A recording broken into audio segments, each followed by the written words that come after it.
किया।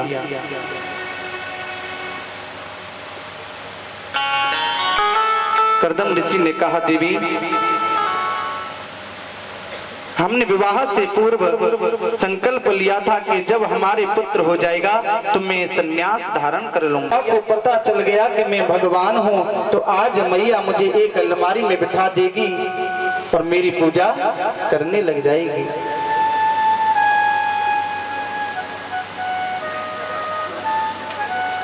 इधर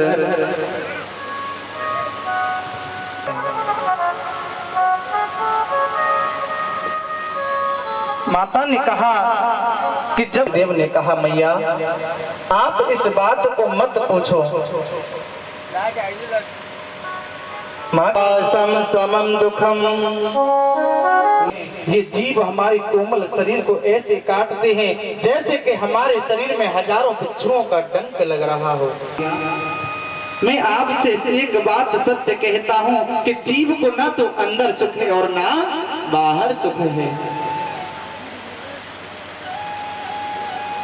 क्योंकि जिसके पास में अधिक पैसा होता है उसे रात भर नींद नहीं आती है कि कहीं मेरे इस पैसे को, मेरे इस धन को चोर चुरा करके ना ले जाए। जो गरीब होता है वह दिन रात यह सोचता है कि मेरे सुबह खाने का इंतजाम कहां से होगा। दीन कहे धनवान सुखी, धनवान कहे सुख राजा को भारी, ब्रह्मा कहे सुख विष्णु को भारी, तुलसीदास विचार कहे हरि भजन बिना सब जीव दुखारी। कोई तो कहता है राजा सुखी है, कोई कहता है महाराजा सुखी है। माता ने कहा कि कुछ ऐसा लगता है, ऐसा कहते हैं कि बिना भाव के कीर्तन में भजन नहीं लगता है।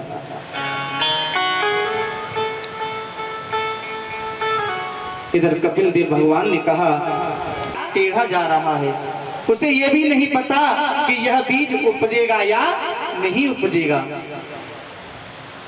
उसका भाव क्या है कि हमने जो बीज बोया है वह जरूर उत्पन्न होगा। रुक जा जरा रे मन, रुक जा जरा, मुझे राधे राधे कहने दे, ओ पापी मन रुक जा जरा। ये हमारा जो मन है पापी मन है, यह तो काम, एक मन काम की तरफ, ओ पापी मन रुक जा जरा, रुक जा जरा रे मन रुक जा जरा, रुक जा जरा रे मन रुक जा जरा, मुझे राधे राधे राधे राधे कहने दे, ओ पापी मन रुक जा जरा, रुक जा जरा रे मन रुक जा जरा। श्री राधे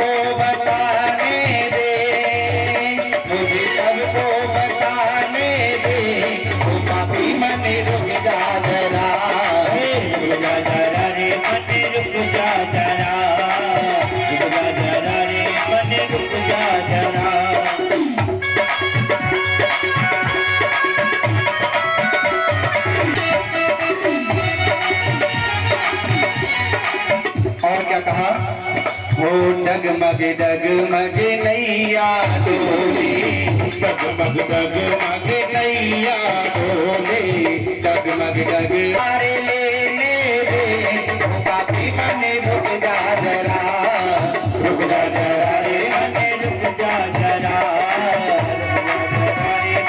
रुक जा जरा। वायदा किया था गर्भ में जो तूने वायदा किया था, गर्भ में तूने जो वायदा किया था, गर्भ में तूने वायदा किया था, अब तक ना आज्ञा दे दी तो ये वापस लौट करके नहीं आएंगी। आज बहुत मना करने के बाद में सती नहीं मानी और अपने पिता और आपने मेरे पति को निमंत्रण नहीं दिया। आज प्रजापति दक्ष ने भगवान शंकर का मां सती के सामने अपमान किया, उनको बहुत बुरा भला कहा। आज माता सती को क्रोध आ गया और उन्होंने अपने शरीर में क्रोधाग्नि की।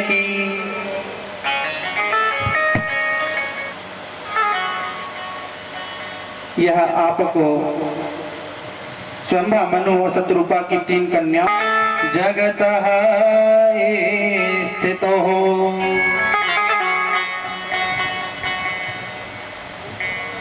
राजा उत्तानपाद की पत्नी का नाम है सुनीति।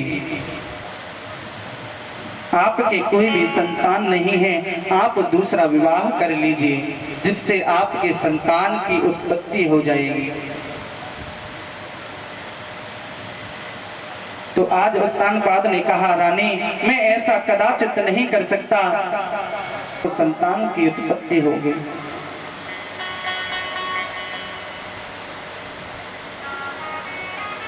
आज राजा उत्तानपाद ने कहा, देवी यह तो सभी प्रभु के हाथ में है, क्या पता मैंने दूसरा विवाह कर लिया, क्या फिर भी मुझे संतान की प्राप्ति नहीं हुई तो मैं क्या करूंगा।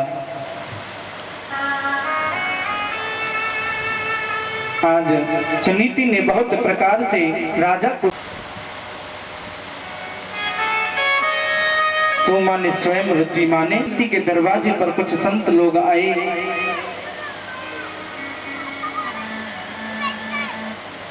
उन्होंने कहा, माता हमारे लिए कुछ भिक्षा डालो। आज सुरुचि ने आकर के ध्रुव को पकड़कर गोद में से उतार करके फेंक दिया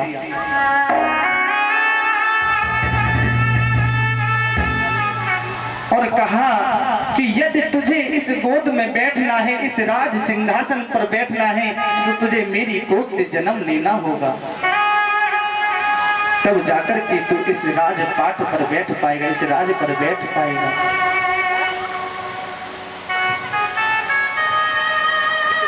आज ध्रुव की आंखों में से आज मुझे बता मेरे पिता कौन है, मैं आज अपने पिता से मिलकर के आऊंगा। और आज ध्रुव महाराज अपनी माता से रो रो करके कहने लगी, हरि में रोई कहे ध्रुव महाराज, मैया मैं मौसी ने मारो। कहे ध्रुव महाराज, मैया मैं मौसी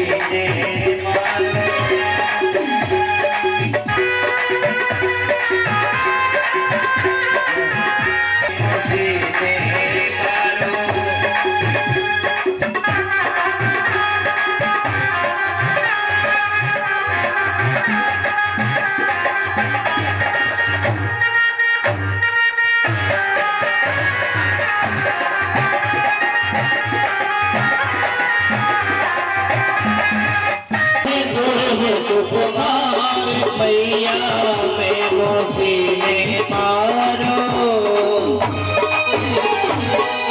बोली गोविंद भगवान की।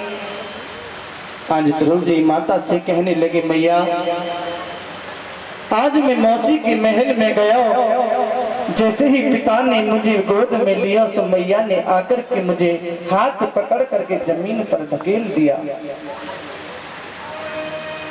और मैया ने कहा कि यदि तुझे इस राज सिंहासन पर बैठना। आज माता सुनीति ने कहा, बेटा कोई बात नहीं, वह तेरी छोटी माँ है, तो इसी संतान को तो होते ही मर जाना चाहिए। जो अपने माता पिता से कहता है कि आपने हमारे लिए क्या किया है, हो तो जाओ, लेकिन जाने से पहले रास्ते में आपको नारद जी मिलेंगे, उनको गुरु अवश्य बना लेना। और जाने लगे तो रास्ते में उनको नारद जी के दर्शन हुए। नारद जी ने कहा कि बेटा आप कौन हो और आप इतनी छोटी अवस्था में इस वन में क्या कर रहे हो? आप इस वन में क्या कर रहे हो? ध्रुव महाराज, भगवान का भजन करने के लिए वन में जा रहा हूं। नारद जी ने कहा बेटा अभी आपकी उम्र भजन करने की नहीं है, आप वापस लौट जाओ। इस जंगल में बहुत ही खतरनाक जानवर रहते हैं, वह आपको मार देंगे।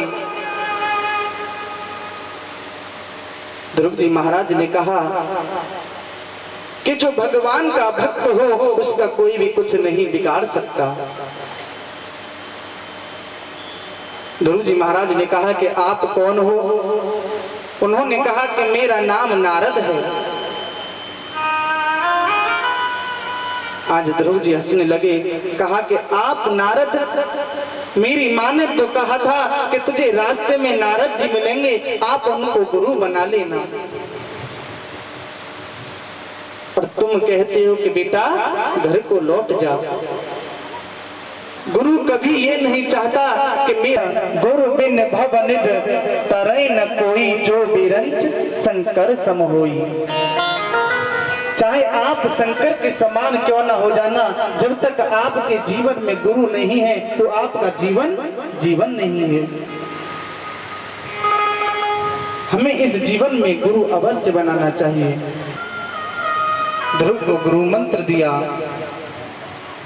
और कहा कि जाओ जाकर के भगवान का भजन करो, 6 महीने बाद तुम्हें भगवान की पुण्य हो। ऐसा गुरु जिसने यह भी कह दिया कि जाओ 6 महीने में तुम्हें भगवान की प्राप्ति होगी।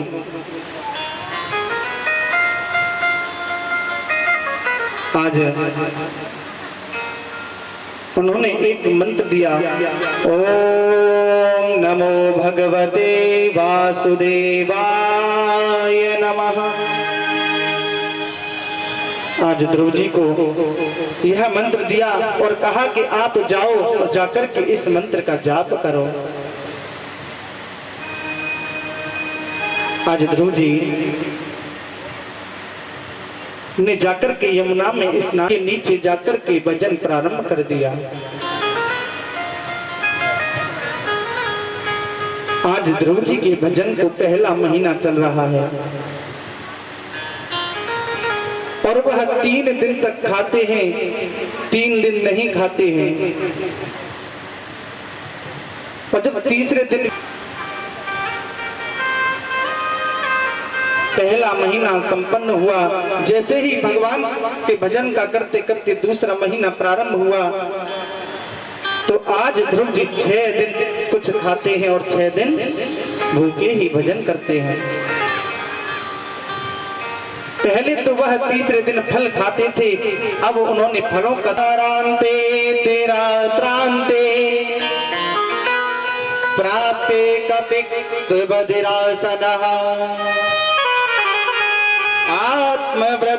आत्मवृत्योनुसारेण मासम नित्य अर्चनम हरिम। आज ध्रुव जी का अखंड भजन चल रहा है। तीसरा महीना प्रारंभ हो गया। तीसरे महीने में ध्रुव जी 9 दिन तक कुछ खाते हैं, 9 दिन तक कुछ नहीं खाते हैं। पहले वह 9 दिन बाद पत्ते खाते थे, आज उन्होंने पत्तों का भी त्यागन कर दिया, सिर्फ और सिर्फ जल पीने लगे।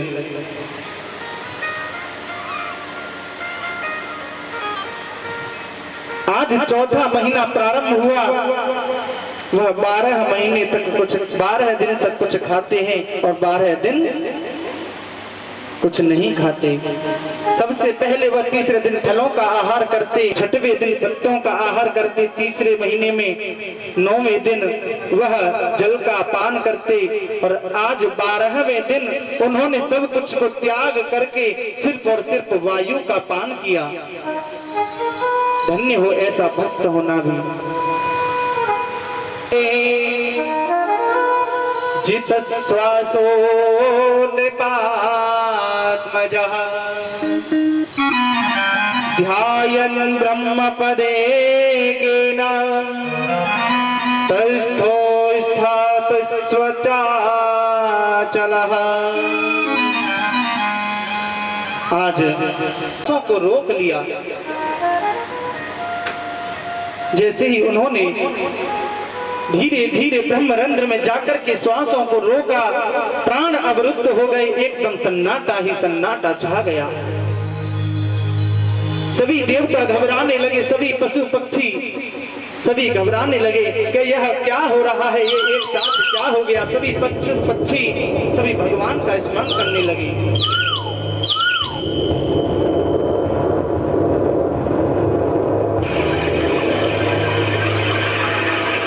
आज ध्रुव जी महाराज ने प्राणों को, अपनी वायु को रोका तो सभी पशु पक्षी भगवान का कीर्तन करने लगे। श्री कृष्ण गोविंद हरे मुरारी, हे नाथ नारायण वासुदेवा। श्री कृष्ण गोविंद हरे मुरारी, हे नाथ नारायण वासुदेवा। श्री कृष्ण गोविंद हरे मुरारी, कृष्ण गोविंद हरे मुरारी, हे नाथ नारायण वासुदेवा। श्री कृष्ण गोविंद हरे मुरारी, हे नाथ नारायण वासुदेवा। श्री कृष्ण गोविंद हरे। राधे कृष्ण कृष्ण कृष्ण राधे राधे कृष्ण राधे कृष्ण कृष्ण कृष्ण राधे राधे। राधे कृष्ण राधे कृष्ण राधे कृष्ण राधे राधे। राधे कृष्ण राधे कृष्ण कृष्ण कृष्ण राधे राधे। श्री कृष्ण गोविंद हरे मुरारी, हे नाथ नारायण वासुदेवा। श्री कृष्ण गोविंद हरे मुरारी, हे नाथ नारायण वासुदेवा। श्री कृष्ण गोविंद हरे मुरारी, हे नाथ नारायण वासुदेवा। श्री कृष्ण गोविंद हरे मुरारी, हे नाथ नारायण वासुदेवा। हे नाथ नारायण वासुदेवा, हे नाथ नारायण वासुदेवा। जैसे ही समाधि खुली, आज भगवान विष्णु ध्रुव जी की तरफ देखते ही देखते रह गए और आज ध्रुव जी अपने भगवान को बड़ी ध्यान से देख रहे हैं। श्री सुखदेव जी ने कहा, राजन, इस भक्त और भगवान की झांकी का आप अपने मन में चिंतन करो। कितनी सुंदर और शोभायमान यह झांकी, आप इसका गुणगान करो।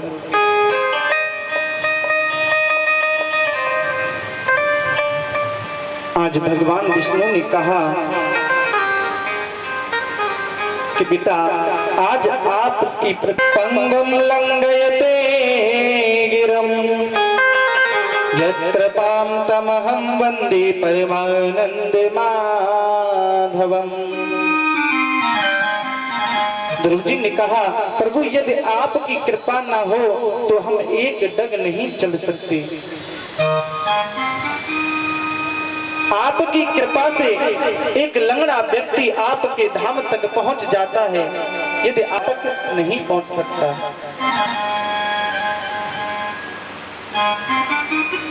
सब कुछ आपने हमको पहले से ही दे रखा है, हमें आज कुछ भी चाह नहीं है। चाहत है तो सिर्फ और सिर्फ आपके एक नाम मात्र की चाह है।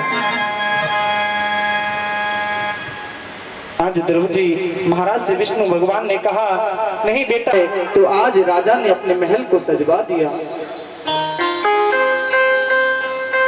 जा पर कृपा राम की होई, पा पर कृपा करे सब कोई। थोड़ा माइक उठाओ। कहते, जिस पर मेरे गोविंद की कृपा हो जाती है उस पर तो सबकी कृपा अपने आप ही बरसती है। जब तक जिस इंसान पर गोविंद की कृपा नहीं होती, चाहे वह कितना भी भाई। माँ सुरसी ने देखा तो वह हाथ जोड़ करके ध्रुव के चरणों की तरफ बढ़ने लगी।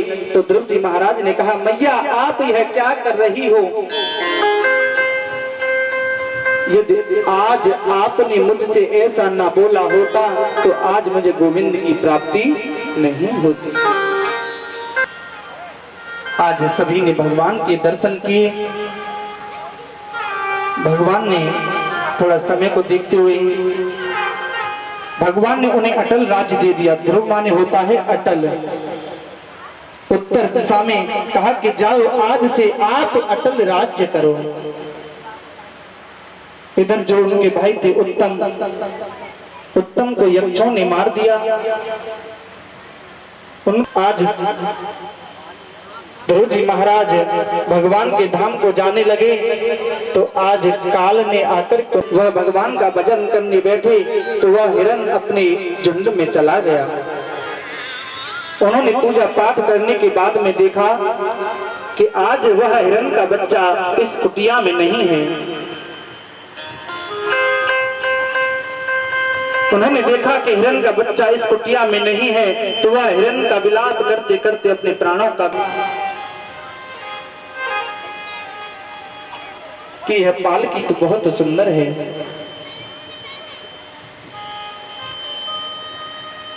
राजा रघुवर उस पालकी में बैठ करके आ रहे हैं। रास्ते में उनको भरत जी का मिलन हुआ। जैसे ही उन्होंने कहा कि राजन हमारी पालकी में एक जो डोरीमान है वह ठीक से चल नहीं पा रहा और वह लौट करके आया और आकर के अपने पूरी प्रजा से कह दिया कि आज से आपका जो भगवान हूं मैं हूं।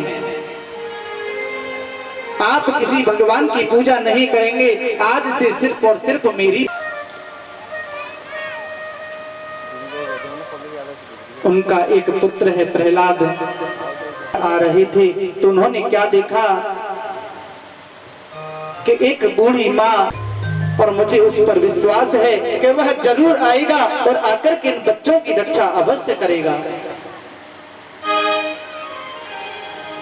आज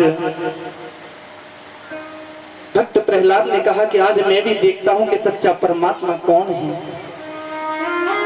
यदि आज यह बिल्ली के बच्चे बच गए तो मेरा पिता तो नकली परमात्मा है, असली परमात्मा मैं उसी को मानूंगा। आज जैसे ही अवा पकने के बाद में उस बूढ़ी माँ ने सभी घरों को हटाया, निकले। जैसे ही प्रहलाद ने देखा, आज प्रहलाद अपने घर आए, बीड़ा बजाते हुए आ रहे हैं और कह रहे हैं श्रीमन नारायण नारायण नारायण, श्रीमन नारायण नारायण नारायण, श्रीमन नारायण नारायण नारायण, श्रीमन नारायण नारायण नारायण, श्रीमन नारायण नारायण नारायण, श्रीमन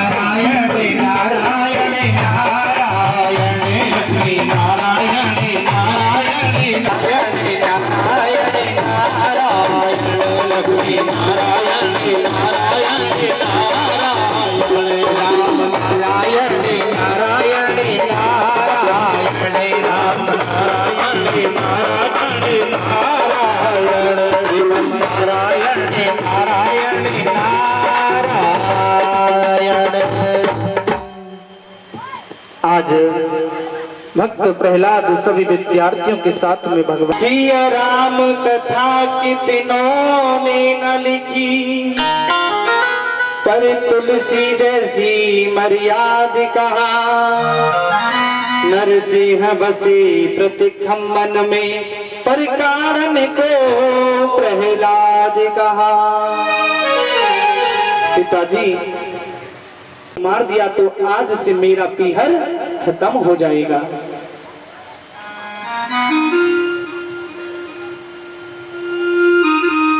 क्यों न मैं आज अपने इस भगवान के भक्त को बचा दूं। आज वह शीतल वस्त्र होलिका ने जो प्रहलाद के साथी थे वह होलिका में धूप देखा कि आज हमारा प्रहलाद बच गया, तो सभी एक दूसरे से गले मिलकर के गुलाल लगा करके एक दूसरे को मिलते हैं। वह सभी भक्त प्रहलाद के सखा होते हैं।